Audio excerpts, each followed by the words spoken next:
If you enter me, I go enter you. If you slap me, I go slap you. If you enter me, I go enter you. If you slap me, I go slap you.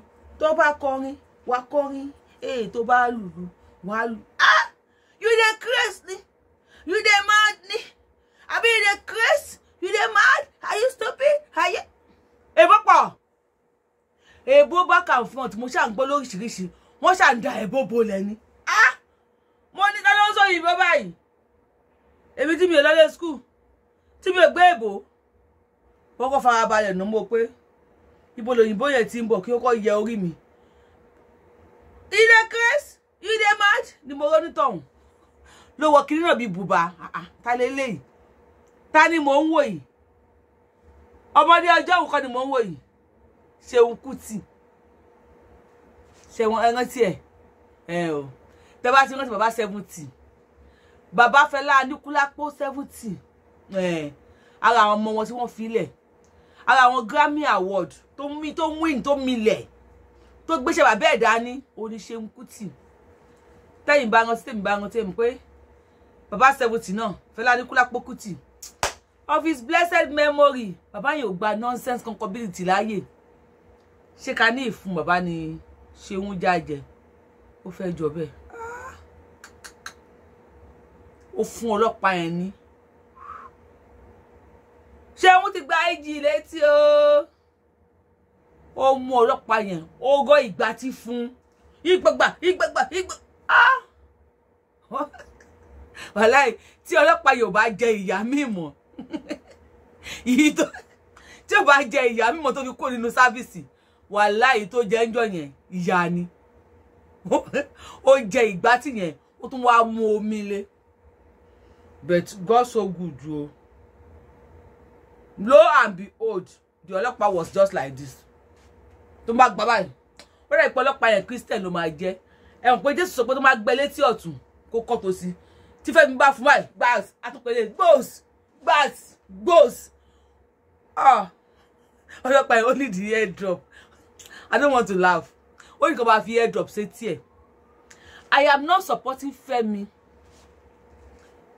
Ṣàbí Ṣeun Aníkúlápó Kuti pé ó gbá ọlọ́pàá létí. I am not supporting him. But IG Butter order arrest Ṣeun. You know why I am here to tell you. Torí ẹ̀ tẹ́ bá ní àwọn èèyàn ní ọ̀nà Kanakuta Republic. Ọ̀nà Shrine. Wọ́n ti máa lọ arrest Ṣeun. Ṣé wọ́n pé Ṣeun náà kì í ṣe ẹran rírọ̀. A lè sọ pé ó máa ya níbù kó lọ ya lóru. Torí ẹ̀ mo ṣe mú wá fún yín kẹ́ lè pe àwọn family yín tó ń gbé side Ìkẹjà yẹn. And you trust ọlọ́pàá Nàìjíríà. Wọ́n máa fi ẹ̀tẹ́lẹ̀, wọ́n á lọ máa pàlàpàlàpà ni. Ìsìnà máa pick àwọn èèyàn lójú títì. Àwọn èèyàn yín tẹ́ bá ní area Ìkẹjà yẹn bá mi send video sí wọn. Ẹni kan ṣọ́ra ṣe o. Wọ́n máa ti rìn kan máa wẹ̀yìn lọ́wọ́ ẹ̀. Àwọn ọmọ yẹn máa lọ arrest Ṣeun o. Bó máa wọnú Kanakuta Republic ni. Bóyá kò máa gbé bẹ́ẹ̀ ni. Bóyá máa di gbàsgbòs bí ayé bàbá Fẹlá Aníkúlápó Kuti ni. Ṣé mọ̀ pé Olúfúnmiláyọ̀ Ransom Kuti ìyá bàbá Fẹlá Aníkúlápó Kuti.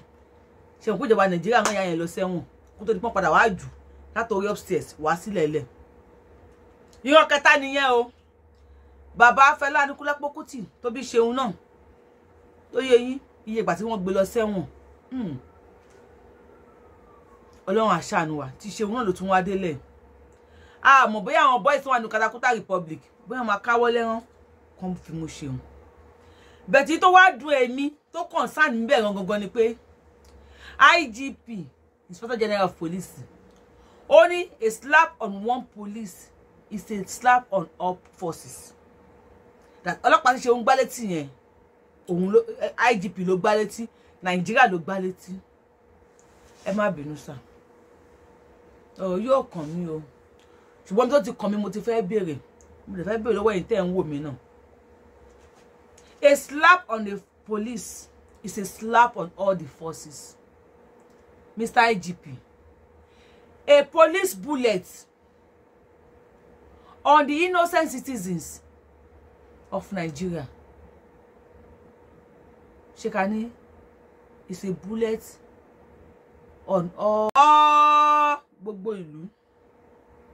No, do we say a bullet on Jumoke tí wọ́n pa lọ́jọ́ ta? I am not supporting gbogbo gbaleti àbí gbogbo gbaleti. Òun náà ti bọ́ta ó ti give reason. Because when the reason tó wọ́n give yẹn pé èmi ń bi yín. A bullet on Jumoke tí wọ́n pa lọ́jọ́ ta was not, àbí is not a bullet on all the citizens.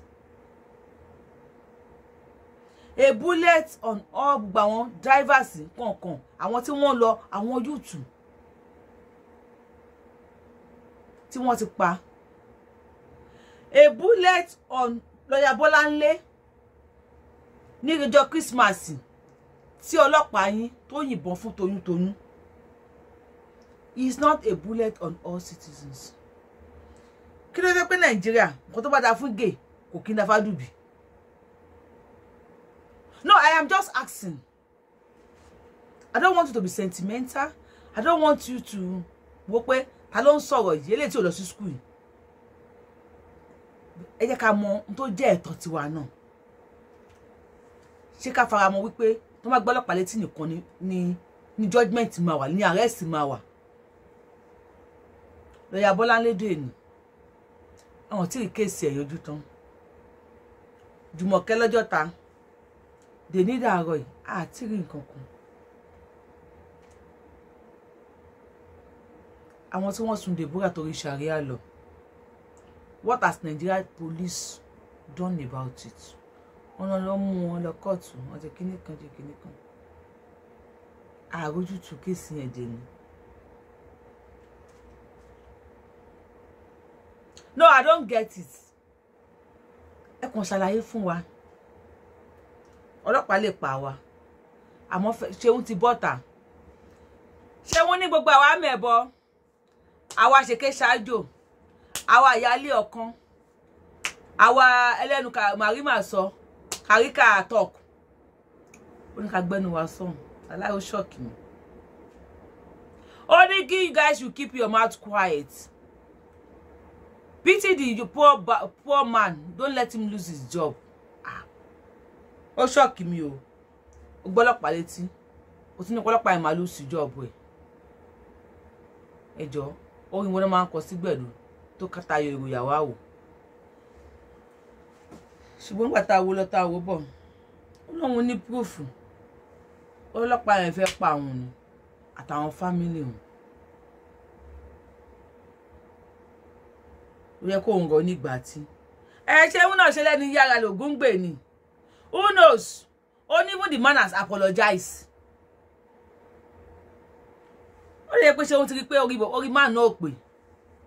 Kó tó ní pé máa yìnbọn fún, ó bá fi wèrè pot ẹ̀. Ó fi tara ọmọ gbogbo pot ẹ̀ fún. Ó lẹ̀ nígbà tí olóyìí. Maybe that is the question. Maybe that is the answer. Èmi ò mọ̀. Tẹ́ bá ń gbọ́ ìyá tó yìí ṣe ká wọlé. Ẹ ṣeun ẹ padà. Ìjàmà ti tán o. A ní ká bá wọn gbẹ́nu sí ni. Ṣé ó ní ká gbẹ́nu sọ́hùn. Ìjà ti tán. Ó ní policeman ti bẹ̀rù. Okay. IGP ní kó lè arrest Seun. Na the matter we dey settle o. Eri. Mo ti fẹ́ bẹ̀rẹ̀ iṣẹ́ lawyer nsìn. Iṣẹ́ tí mo ṣe ní ìlú yìí, mo fẹ́ fi ṣe lawyer kún. Fẹ́ máa lọ ṣe lawyer, wig tí mi máa lò lélẹ̀, máa lọ sí court. Ẹjọ́ àwọn Adé Buhari, àwọn APC tí wọ́n ṣaláìn wọn, ẹjọ́ wọn ni mo rán lọ́wọ́ báyìí. Court ya, mo ń lọ court. Ẹjọ́ wọn báyìí ni mo rán lọ́wọ́ báyìí. Mo fẹ́ lọ múra court ni. Seun àti Nigeria police náà tún gbé tí wọ́n dé. Case ń pọ̀ sí ni. A máa lọ yanjú ẹ̀. Tá bá ṣe wá yanjú ẹ̀ sí. Máa mú wá fẹ́ tẹ́ bá ti subscribe. Tẹ́lẹ̀ notification button.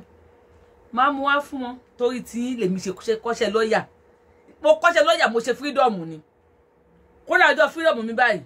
Mo gbé minerals àti Fanta lọ. Tó bu ògógóró sí machine àbí sẹ́nu báyìí tó tú sí lórí pé wọ́n ní ṣe lawyer yẹn máa fi ṣe nǹkan tó dáa. A lọ court. Ẹ sọ báwo èèyàn yín tó bá wà lọ́nà Ìkẹjà road. Kọ́n ṣọ́ra rìn o, kọ́n ṣọ́ra ṣe o, ẹni ṣìrìn o. A ní bọ́ sọ́wọ́ o. Eré àpàtì o. Àpàtì eré o. A ní ṣìrìn o. Nigeria police, you know them o. wọ́n máa fẹ́ tẹ́lẹ̀ wọn pàlàpàlàpà ni o ẹni tó mọ ọwọ́ tí ò mọ ẹsẹ̀ náà máa he o àwọn ní he wá o ẹ ṣeun God bless you ó dàbọ̀.